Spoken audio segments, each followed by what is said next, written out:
Ayo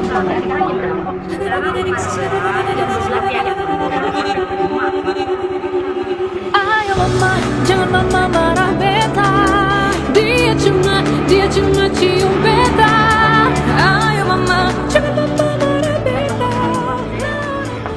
Jangan lupa like, komen, dan subscribe ya. Nama channelnya Pak? Apa saya? Nurdin Keling. Nurdin Keling. Ingat Nurdin Keling, subscribe. Sih. Aurat. Kalau kita lebih daripada aurat kan gitu. Jadi makanya mereka bertahan. Sampai hari ini kurma tadi saya katakan 60% diekspor dari, jangan-jangan orang yang pergi umroh dan haji bawa kurmanya dari Israel. Iya nggak? Nah itu kan kita harus berstabiqul khairat, Pak. Hah? Gimana? Ya ini kan kita hal-hal yang nampak saja, Bu, yang kita lihat, ya kan? Tapi Israel diam-diam bisa menguasai pertanian dunia. Kenapa kita tidak? Ini kan yang menjadi pertanyaan besarnya kita. Kenapa kita tidak? Padahal kita negara. Coba dulu kata Kustus dulu, tongkat dan batu. Saking subur ya pada Indonesia, makanya Kustus menciptakan lagu beberapa itu judulnya Nusantara 1, 2, 3 sampai Nusantara 5. Nah, boleh pertanyaan yang kayak gimana nih yang sedang dicari di dunia? Bicara tentang pertanian yang berkelanjutan. Kemudian pertanian organik. Kemudian permaculture berarti budaya tadi zona 1, zona 2, zona 3 atau budaya tadi yang menggunakan bahan-bahan sekitar. Kemudian holistic farming berarti pertanian yang sehat. Kemudian low income farming berarti pertanian yang biaya operasionalnya rendah. Kemudian ecological farming berarti pertanian yang menjaga ekosistem. Kemudian regenerative farming berarti pertanian yang punya generasi ke depan. Dan semua itu adalah pertanian yang berkelanjutan. Sebetulnya ini pertanian yang sedang digandrungi di dunia. Islam sudah memberikan jawaban pada 1400 tahun yang lalu dengan Islamic agriculture. Jadi budaya atau akhlak bertani dalam Islam. Budaya bertani dalam Islam itu sudah ada sejak 1400 tahun yang lalu. Kenapa? Karena Muhammad Rasulullah sudah menggeser para petani yang mereka lakukan berdasarkan dari Babilonia atau Mesir kuno dan bangsa Romawi. Itu sudah diupdate dan diupgrade oleh Muhammad Rasulullah bagaimana cara bertani yang benar. Misalnya cara bertani Mesopotamia atau Mesir kuno itu cara bertaninya dengan menggunakan cangkul. Sampai hari ini kita bertani dengan cangkul. Kemudian kita gali tanah yang dalam, kemudian baru kita masukkan benih. Padahal bertani itu cuma di atas topsoil. Topsoil itu adalah di permukaan tanah yang dari 1 cm sampai ke 15 cm. Itu adalah bertani, jadi nggak perlu cangkul yang dalam. Jadi bertani itu cukup di 1 cm sampai 15 cm. Itu adalah bertani. Ketika para petani kacang tanah atau ubi, ketika dia mencabut kacang itu, buah kacang itu sebetulnya nggak perlu dicangkul. Jadi kita cabut kacang itu karena di akar kacang itu ada bakteri, ada BGPR di situnya, kemudian ada mikrobakterinya. Ketika kita cabut kacang sebetulnya nggak usah pakai cangkul lagi, tinggal kita kasih bahan organik, kemudian kita kasih bakterinya, nggak perlu cangkul. Semakin banyak kita cangkul, semakin rusak tanah kita. Saya tanam padi di Lampung nggak pakai cangkul. Tinggal disebar, kemudian kita masukkan jeram, tunggu beberapa saat kemudian dia semprot, tumbuh, dan akhirnya tumbuh. Itu ada yang dapat 1 hektar, ada yang dapat 10 ton, ada yang dapat 12 ton. Bahkan maaf, sahabat kami, teman kami itu di Lampung itu dapat 20 ton, masuk Pak Satgas Pangan setiap bulan, setiap minggu PLT Satgas Pangan selama 3 bulan. Karena dapat 20 ton. Nah, itu kebiasaan-kebiasaan itu yang dilakukan oleh orang-orang Mesir kuno atau Babilonia atau bangsa Romawi, dan itu sudah dibenahi oleh Rasulullah SAW dan para sahabat. Makanya para sahabat luar biasa untuk bertani kurmanya, kemudian bertani gandumnya, bertani anggurnya, anggur, kurma, gandum itu semua menjadi patokan ukuran manusia yang Islam untuk berzakat. Gandum, zakat dengan gandum. Yang punya anggur, dia zakat dengan anggur atau kis. Kemudian yang punya kurma, dia berzakat dengan kurma. Yang punya keju, berzakat dengan keju. Keju dari apa? Susu. Kenapa bisa ada susu pada saat itu? Karena sahabat beternak kambing. Jadi susu, Rasul dan sahabat sudah biasa mengkonsumsi keju. Sahabat dan Rasul sudah biasa mengkonsumsi yogurt karena setiap hari. Dari hasil susu yang berlimpah, kemudian tidak bisa tahan lama, kemudian difermentasi menjadi keju. Dia itu pakai tisu, itu pakai karet atau apa, masukkan di tempat yang gelap 3 hari ya. Sudah dekat yang di bawahnya sampai ada di atas. Buih yang di atasnya nggak usah diambil. Ini yang di ini nggak usah diambil, yang kita ambil yang tengah-tengahnya berwarna emas ini. Kemudian kita ambil pakai pincet, pakai pipet, botol, ambil 100 ml. Kalau kita punya 100 ml, kita masukkan ke dalam toples 100 ml itu, masukkan susu. Kalau perlu susu asli itu, ya kan? Susu sapi. Susu sapi atau susu kambing, ya kan? Dua kan tenda. Dua kan ada tenda. Bisa menjadi gerakan atau kegiatan UMKM atau ibu-ibu. Setiap hari cuci beras kan? Terus, enggak. Modelnya susu apa 1 liter? Mau susu kemasan atau susu apapun silakan. Tapi terbaik kalau susu sapi atau susu kambing. Itu jadi itu 5 hari 6 hari kemudian jadi keju. Ini coba sop. Ya. Yang bawahnya nanti gendapnya itu susu apa keju. Ya, nanti tinggal dikemas tuh. Sisa airnya yang di atas tadi tengah itu jadi asam laktat, dibungkus-bungkuskan lagi 1 liter 50.000 tuh.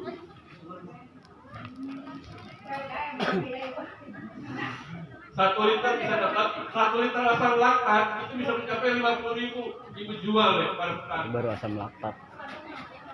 Asam Jadi laktat ya, lebih mahal lagi. sampah enggak? Sampah bukan? Berharga enggak? Kemarin berharga enggak? Ya, tapi kalau itu bisa kita lakukan sangat luar biasa dari apa? Dari pertanian. Hah? Ya kan ibu produksi masa setiap hari kan? Kayak penjual beras terbuang nggak? Terbuang. Mubazir nggak? Mubazir temannya siapa? 20.000 mah. Apa?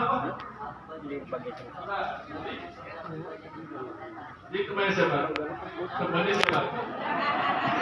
Temannya siapa, Bang? Temannya? Mau cobain enggak? Saya? Tergantung. Kalau temannya saya? Ya pengen juga. Ya temannya di mana nanti? Kenapa? Mubazir. Belum kita berbicara nasi. Kalau nasi misalnya pernah meninggalkan sisa, sering kan? Coba kita hitung, bukan kalkulator. Bukan kalkulator, kita hitung. 1 gram itu berapa butir nasi? Nggak tahu kan? Nggak pernah hitung, karena kita tiap hari makan. Dan kita tidak pernah hitung ketika kita makan. 1 gram itu 50 butir. 50 butir beras itu 1 gram. Kalau bapak-bapak kita ini menyisakan 50 butir nasi, berarti kita sedang membuat sampah. Ikan kalau sedikit, coba sekarang ada berapa orang? Masing-masing 50 butir, 1 gram. Ini ada berapa orang? 200. 100, berarti 100 gram. Harus 1 kali makan. Kalau 100 orang, ya kan? Kalau penduduk Indonesia 270 juta. 270 juta hari ini penduduk Indonesia. Taruhlah 200 juta. Masing-masing orang meninggalkan 50 butir nasi kali makan. berapa? 20 ton. Satu kali makan. 3 kali makan 60. Dikali 30 hari atau dikali 365 hari itu berapa ton? Ya kan? Itu yang kita sia-siakan. 756 ayatnya berisi tentang pertanian. 756 ayat isinya pertanian. Sedangkan fikih itu cuma 151 ayat. Cahayanya. Fikih yang kita hari sholat, puasa, zakat, dan seterusnya itu cuma 151 ayat. Dan bertani ini ayat 756 ayat. Bacaan ayat. Kenapa tidak pernah dibahas pertanian dalam Islam? Ya langsung ini apa sih? TikTok. Ya. Dari sejak ayat pertama surat Al-Baqarah itu sudah berbicara tentang pertanian. Ya, kenapa? Karena kita mungkin masih membaca saja levelnya, levelnya masih membaca. Contoh atau suri toleran yang baik bagi kita, bagi kamu ya, itu dibacakan pada bulan Rabiul Awal. Setelah Rabiul Awal dan Rabiul Tsani selesai, kita akan dibaca. Masuk bulan Rajab, baru kita bicara tentang Rajaban kan? Setelah Rajab masuk Syaban, baru kita bicara tentang disebut Syaban. Selesai hilang lagi masuk Ramadan, baru tuh ya ayyuhalladzina amanu kutiba alaikumusiyam, baru kita baca tuh kutiba alaikumusiyam. Tapi sahur Ramadan telah lebih kurang modalitas itu sampai di Syawal. Setelah Syawal itu udah berganti baca lagi. Jadi Islam kita adalah Islam Muslim. Apapun manusianya petunjuknya adalah Al-Quran, betul nggak? Udah lintas, Al-Quran itu petunjuk bagi manusia. Siapapun manusianya petunjuknya adalah Al-Quran, iya nggak?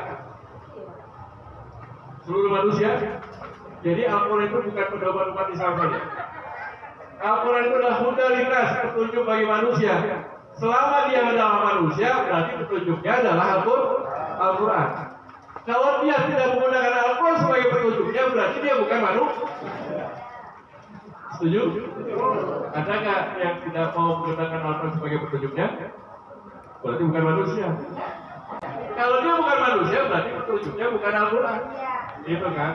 Jadi kalau kita adalah manusia, petunjuk hidupnya adalah Al-Quran. Tadi modalitas. Begitupun petunjuk dalam apa? Dalam segala hal, termasuk dalam pertanian. Allah punya petunjuknya. Apa contohnya nih? Ketika kita mau bertani, perencanaan kebun dan tanah serta cuaca, ini ada dalam ayat-ayat ini. Maka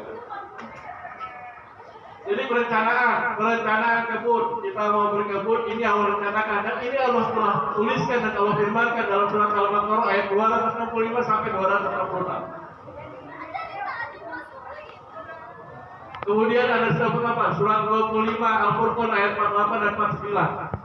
Penanaman benih ini ada ayat-ayatnya. Kemudian pemeliharaan tanaman dan tanah ini pun ada ayatnya. Perlindungan hama dan penyakit ini pun ada ayatnya. Kemudian apa lagi? Produksi yang maksimum, kemudian minimumnya waste, artinya untuknya banyak. Ini ada petunjuknya sampai bagaimana ke pasar pun ini diatur oleh Allah dalam petunjuk yaitu Al-Quran. Jadi kalau petani kita ingin sukses, ikuti petunjuknya. Ya, ini petunjuknya di dalam Al-Quran. Kita lihat lagi. Ketika kita berbicara tentang pertanian, aktivitas terkait pada subsidi penyediaan sarana produksi. Makanya kalau bertani, siapkan sarana produksi ini bisa dijual-jual sarana produksi pertanian. Kemudian lembaga pendukung penanganan maupun pengadaan hasil agroindustri. Jadi kalau kita berbicara pertanian, bicara hulu dan hilir. Jadi banyak sub yang kita harus bangun. Ini para petani. Makanya petani itu adalah orang yang sangat luar biasa. Abdurrahman bin Auf adalah seorang petani yang tidak pernah bangkrut dalam sejarah. Jadi Abdurrahman bin Auf sahabat Rasul adalah petani. Ya, coba busuk aja laku. Itu Abdurrahman bin Auf yang tidak pengen bangkrut tapi tidak pernah menjadi bangkrut. Nah, pertanian saat ini. Nah, ini mulai rusak. Kapan mulai rusaknya? Jadi pertanian kimia yang diperkenalkan setengah abad yang lalu menghancurkan metode pertanian tradisional bumi pertiwi. Pestisida dan pupuk kimia mulai mencemari tanah dan perairan kita yang indah. Ini ada yang tahu nggak? Oh, petani tahu. Ini namanya NPK. NPK, oh iya. NPK 16. Sudah tahu? Ini NPK. Ini biasanya para petani kecil maupun petani besar pakai NPK. Katanya untuk menyubur tanah, untuk memproduksi tanah. Jadi NPK ini 16-16. NPK itu 16-16. Isinya berarti N-nya 16, P-nya 16, K-nya 16. Jumlahnya berapa tuh? 48. Sisanya 48 berapa? 52 isinya apa? Tahu nggak? Nah, tahu karena tidak pernah dibuka sama PPL, sama Dinas Pertanian. 16% yang tadi NP dan K 16 yang diserap ke tanah itu cuma 5%. Dari 16% diserap ke tanah cuma 5%. N-nya 5%, P-nya 5%, K-nya 5%. 11%-nya itu menguap ke atmosfer yang menjadi rusak rumah kaca hari ini. Itu baru satu jenis pupuk NPK itu. 16-16 berarti yang 5% menyerap ke bumi, yang 11 kali 3 yaitu 33% menguap ke atas, menjadi rusak atmosfer dan rumah kaca kita. Yang 52%-nya itu adalah isinya amoniak. Amoniak itu yang 52% adalah bahan dasar pembuatan bom ketika Perang Dunia Pertama dan Kedua. Buktinya adalah Hiroshima dan Nagasaki.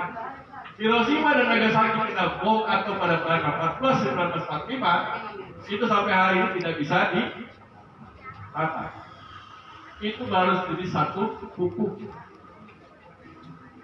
Jadi kalau menggunakan NPK berarti kita sedang merusak bumi. Ya, merusak bumi itu baru NPK. Urea sama. Urea isinya 46 000, 46 N, 0 fosfor, 0 H-nya 0. Yang 46% itu yang 5% menyerap ke bumi, yang 41% menguap ke rusak lagi tuh lapisan rumah kaca kita. Atmosfer kita rusak lagi. 54%-nya itu seluruhnya meresap ke bumi dan itu adalah amoniak. Kenapa menggunakan amoniak? Nitrogen yang ada 4600 tadi itu tidak bisa berdiri sendiri, harus ada amoniak. Berarti para petani di Indonesia yang segitu besar dan banyaknya itu selalu menebar amoniak. Menebar urea berarti sedang merusak bumi. Menebar NPK sedang merusak bumi. Merusak, kemudian menebar boron, HCl dan lain sebagainya sedang. Kemudian pestisida yang disemprotkan juga sangat membuat kerusakan di muka bumi. Apa akibat orang yang merusak bumi? Ya apa akibatnya? Bencana alam itu di dunia. Apa akibat orang yang merusak bumi di akhirat nanti?